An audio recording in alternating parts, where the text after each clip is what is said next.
Fighter movie দেখবার পর এক কথায় যদি ফাইটার মুভি রিভিউ করতে হয় তাহলে আমি বলবো এটা এরিয়াল অ্যাকশন এন্টারটেইনার।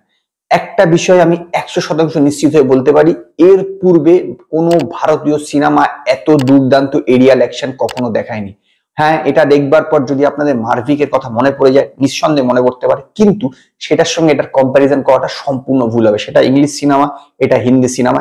হিন্দি সিনেমার হিসাবে, হিন্দি সিনেমা শুধু নয়, ভারতীয় সিনেমার হিসাবে এত টপ লেভেলের ভিএফএক্স এবং এই লেভেলের এরিয়াল অ্যাকশন কখনো আগে দেখা যায়নি। নো ডাউট দুর্দান্ত। এবং ঋত্বিক রোশন এক কথায় নিজের কাঁধে পুরো সিনেমাটাকে ক্যারি করে, যেভাবে ঋত্বিক রোশন নিজের ক্যারেক্টারটাকে ফুটিয়ে তুলেছে পর্দাতে, এক কথায় অসাধারণ। এছাড়া অন্যান্য প্রত্যেকেও কিন্তু দুর্দান্ত অভিনয় করেছে। অভিনয়ের দিক থেকে কোনো রকম খামতি নেই, খামতি অন্য জায়গায় আছে, সে বিষয়ে আমি পরে আসছি। কিন্তু অ্যাকশন সত্যি খুব ক্লাস লেভেলের। গল্পটা কিছুটা এরকম যে এই যে বিভিন্ন যে দীপিকা পাড়ুকোন, ঋত্বিক রোশন, এরা বিভিন্ন একজন এয়ার পাইলট, তো তারা নিজেদের ফিল্ডে তারা খুব ডেয়ার ডেভিল এবং তাদেরকে একটা মিশনের জন্য ডাকা হচ্ছে। সেই মিশনটা কিরকম ভাবে হচ্ছে সেইটাই দেখানো হচ্ছে। এর পাশাপাশি একটা পুলওয়ামা কাণ্ডের পরে এই মিশনটা হচ্ছে, এটার সঙ্গে মানে পুলওয়ামা কাণ্ডের ঘটনাটার সঙ্গে কিছু ফিকশন যোগ করে এই সিনেমাটা হয়েছে। তো পুরো গল্পটা বিশেষ কিছু নয়, এরকম গল্প বহু আগে হয়েছে এবং পাকিস্তানেও এখানে অ্যাড করা আছে। তো যাবতীয় কিছু উপাদান আছে, যে একটা পেট্রিয়টিক ভাব এবং 26 জানুয়ারি হিসাব অনুসারে হিসাব রাখা হয়েছে, সেই সব ঠিকঠাকই আছে। গল্পটা অনেকই প্রেডিক্টেবল, এরকম গল্প আপনারা অনেক আগেও দেখেছেন বা ভবিষ্যতে দেখবেন, বা এই জাতীয় সিনেমা তো অনেক হয়েছে। গল্পটা বিশেষ কিছু নয়, কিন্তু তাকে কিভাবে প্রেজেন্ট করা হচ্ছে সেইটাই ইম্পর্টেন্ট। সেই জিনিসটি কিন্তু কমার্শিয়াল সিনেমার ক্ষেত্রে সবচেয়ে বড় ইম্পর্টেন্ট। এবং ঋত্বিক রোশন এতদিন পর বড় পর্দায় ফিরছে, স্বাভাবিকভাবে এক্সপেকটেশনটা অনেক বেশি হাই ছিল। এবং সেই দিক থেকে দেখলে ঋত্বিক রোশনের stand out performance, no doubt Hrithik Roshan দুর্দান্ত পারফরমেন্স করছে। কিন্তু থ্রু আউট যদি পুরো একটা সিনেমাতে দেখে থাকেন তাহলে ফার্স্ট হাফটা কিন্তু দুর্দান্ত, বেশ মোটামুটি কমেডি বা অন্যান্য কিছু দিয়ে রোমান্স টোমান্স এসব দিয়ে চলে যাচ্ছিল। অ্যাকশন অল্প ছিল এই ইসের আগে, ইন্টারভেল ব্লকটা বলতে পারি, ওই সময় একটা অ্যাকশন ছিল। কিন্তু সেকেন্ড হাফে গিয়ে এই সিনেমাটা কিন্তু ডাউনফল করলো। যখনই লোকের মনে হলো যে ইন্টারভেলের সময় যে একটা রক্ত গরম করার ব্যাপার আছে, পাকিস্তানকে আবার মারবে বা অন্য কিছু, তখনই কি হলো যে মানে এই ব্যাক স্টোরি দেখানো শুরু হয়ে গেল বিভিন্ন লোকের, ঋত্বিকের, অনিল কাপুর, দীপিকা পাড়ুকোন, এদের যে ব্যাক স্টোরিটা চলে গেল, তখনই কিন্তু পুরো সিনেমাটা একদম ডাউন হয়ে গেল। কিন্তু এই সিনেমার শেষ যে 25 মিনিটের যে অ্যাকশন আছে, সেইটা কিন্তু আপনাকে যাবতীয় কিছু আগের জিনিস ভুলিয়ে দিবে। যে লেভেলে অ্যাকশন দেখেছি, এরকম অনেক সিন মারপিট যদি দেখে থাকেন তাই দেখবেন যে পাশাপাশি প্লেন দুটো চলে আসছে, উপর নিচে চলে আসছে, এইসব সিনগুলো এখানে কিন্তু আছে। যাই হোক, যদি আপনারা না দেখে থাকেন তাহলে এটা আরো বেশি ভালো লাগবে।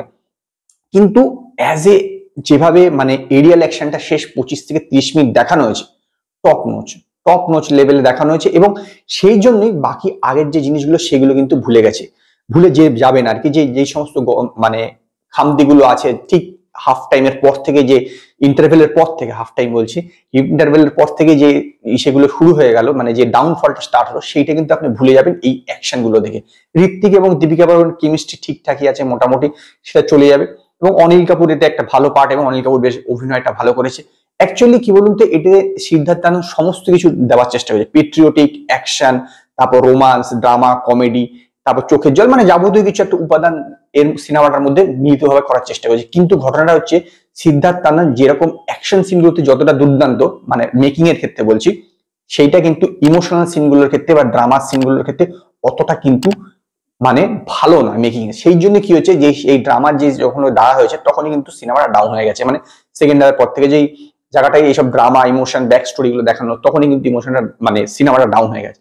আর একটা বড় ব্যাপার, এর ভিলেনকে সাজাতে যতটা সময় ব্যয় করা হয়েছে, মনে হচ্ছে যেন ভিলেনটাকে দেখতে যেরকম ভয়ানক লাগছে, ততটা কিন্তু তাকে ডায়লগ ডেলিভারি বা তার স্ক্রিন প্রেজেন্ট অত বেশি নেই বলে ততটা কিন্তু সেই সময় মানে স্ক্রিনে কিন্তু অত ভয়ানক লাগছে না। মানে সাজানো গুছানো দেখে ভয়ানক লাগতে পারে, কিন্তু স্ক্রিনে অতটা ভয়ানক লাগছে না। এছাড়া এই সিনেমার ডায়লগ বাজিও বেশ ভালো আছে, একদম মানে পেট্রিয়টিক ডায়লগ, দেশপ্রেমিক ডায়লগ বেশ ভালো আছে। এছাড়াও যেখানে ঋত্বিক যখন মারতে মারতে যে ডায়লগ গুলো বলছে লাস্টে ভিলেনকে, সেই সময় বেশ ঘুষবাম, বেশ হাততালিও পড়েছে প্রচুর হলে।